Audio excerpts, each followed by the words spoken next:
notre émission scientifique Sens dessus dessous. Alors aujourd'hui nous allons nous intéresser aux sens. Nous allons voir aujourd'hui à Clairbois comment les sens sont stimulés à Clairbois chez les résidents. Et surtout, comment ça développe leur rapport au monde. Pour commencer, intéressons-nous à Louis.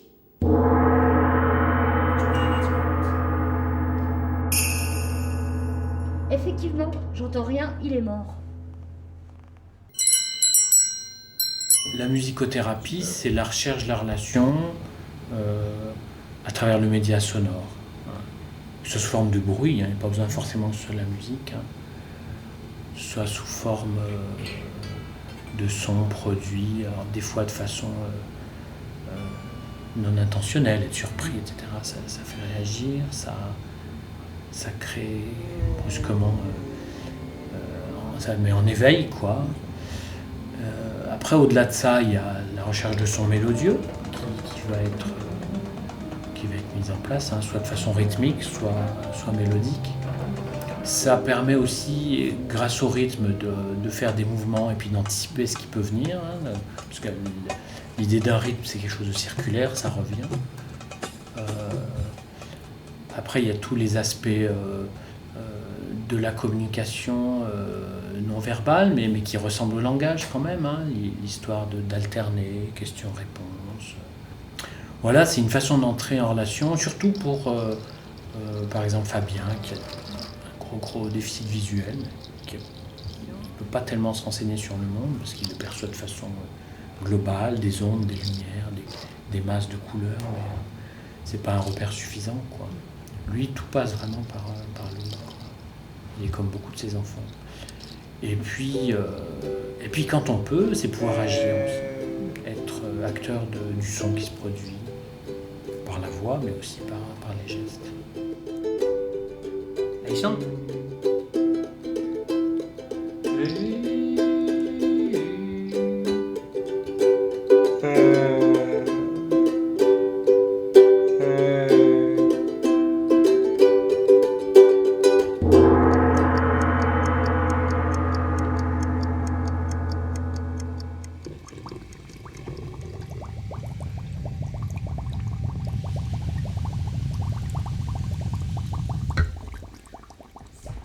Pardon.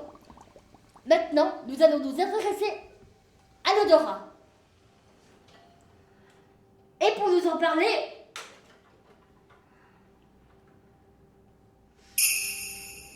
c'est du savon, c'est pas du chocolat. Je suis déçue.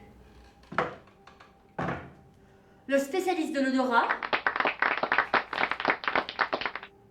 professeur Sortino.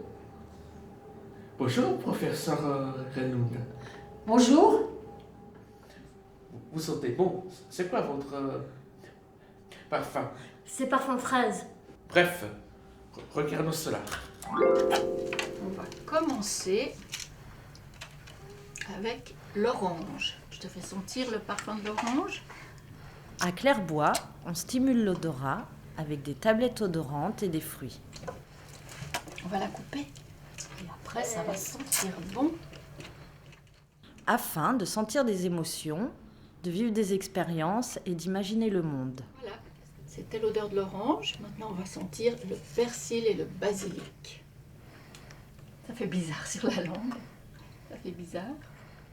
Basilic. Avec l'odorat, on communique. Voilà, là, on observe quand même une orientation de la tête dans la présentation de l'odeur. Sentir les odeurs permet de s'orienter, Voilà. de savoir ce qui nous attire et de savoir ce qui nous repousse. Alors, dans ce petit ventilateur, il y a des petites billes odorantes. Celle que j'ai mise aujourd'hui ont un parfum de basilic. Et en appuyant sur le contacteur, Tristan peut enclencher le flux d'air et sentir l'odeur en même temps. L'aspiration de parfum active des zones clés du cerveau qui peuvent révéler des souvenirs. Tu actives encore une fois le ventilateur, Tristan? Et puis après, on fait une autre activité. Désolée, l'expérience a mal tourné. Pas tant pis, c'est pas grave.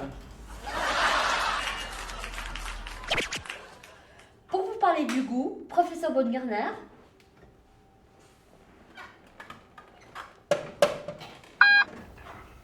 Oui, Est-ce que vous êtes expert du goût? oui, c'est moi-même. Est-ce que vous pouvez m'expliquer qu'est-ce que c'est le goût? Le goût, ça a des sexes des êtres humains, puis c'est la langue qui possède ce sens. Il stimule l'élimination puis les souvenirs, comme les Madeleines de Proust. Grâce au goût, on peut distinguer le sucré, le salé, la mer et l'acide. Regardez, j'ai préparé un petit film. Non, ça rien pas, c'est doigt dans la bouche. C'est un atelier qui cible les enfants qui ont des difficultés alimentaires ou pour boire. Et certains enfants ont également des gastrostomies, ne mangent plus par la bouche et c'est pour qu'il se passe encore quelque chose au niveau buccal et nasal. On travaille sur toutes les sensations, d'abord tactiles. Donc on regarde les réactions des enfants, après on leur fait sentir le produit, en leur expliquant bien ce que c'est. Et pour finir, ils peuvent le goûter du bout des lèvres parce que comme j'ai dit avant, certains enfants ne mangent quasiment plus par la bouche. Cet atelier a lieu donc une fois par semaine et j'utilise les mêmes produits 2 semaines d'affilée en fonction des saisons. Et on remarque très vite les goûts de chacun des enfants et ça nous permet de les aider ensuite pour les repas et autres prises de boissons difficiles.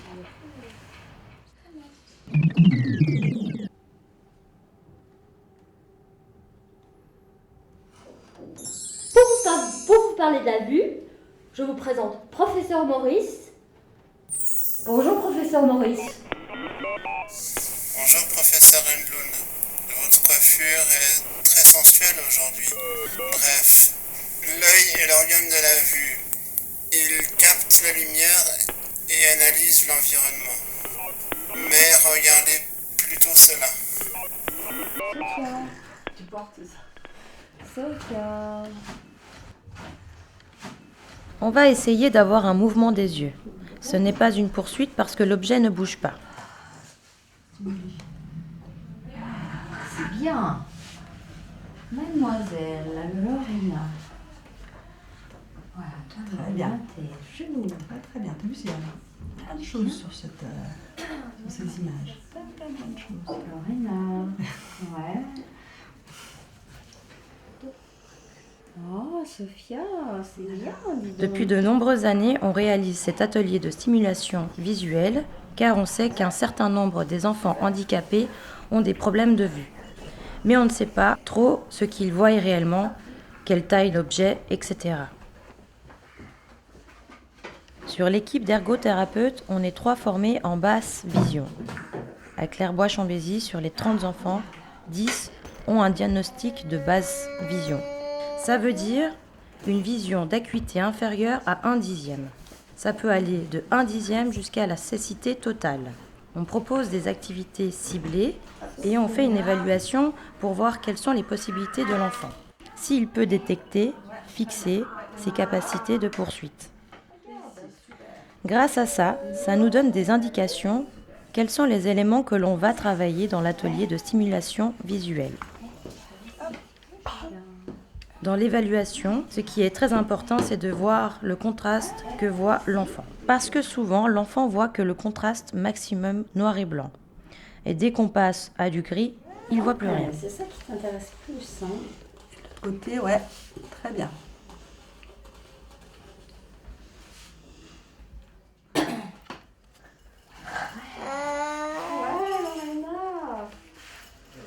bien. Et maintenant, la stimulation des stimulations, la stimulation basale.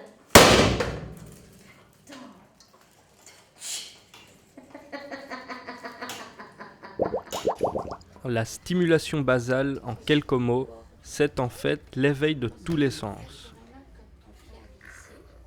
C'est tout ce qui peut apporter vraiment de l'information aux enfants.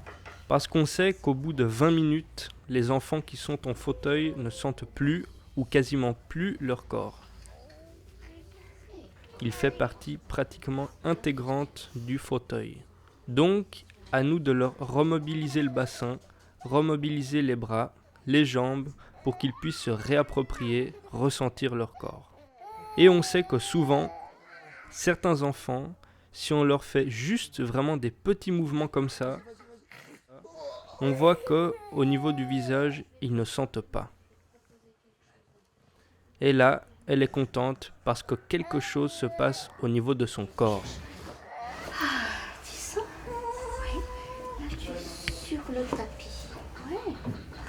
Très très bien. Et maintenant, tu vas te mettre sur le côté.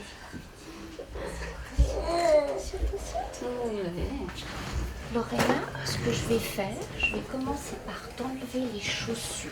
Comme ça, tu vas pouvoir sentir la différence sur le matelas. Okay.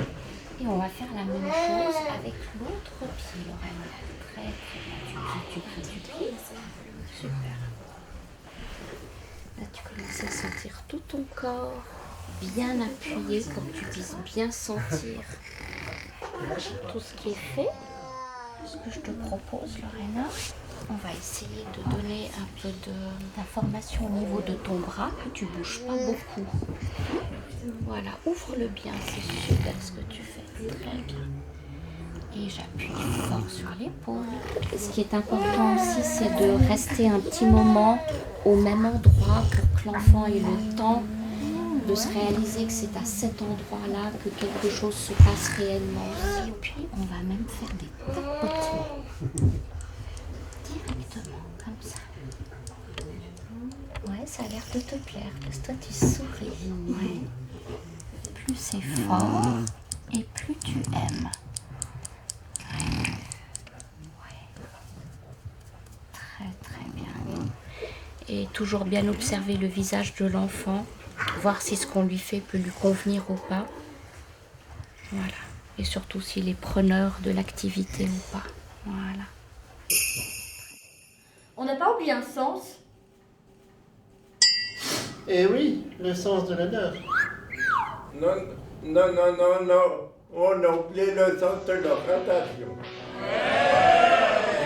Et le sens de l'humour.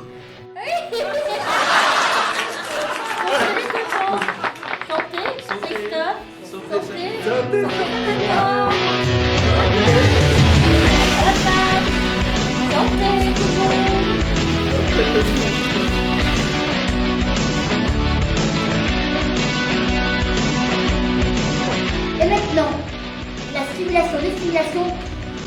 stimulation basale.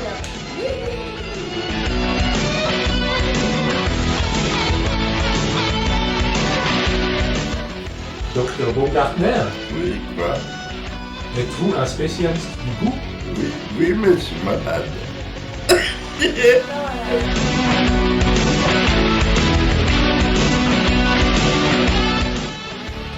Et surtout... Oh, zut.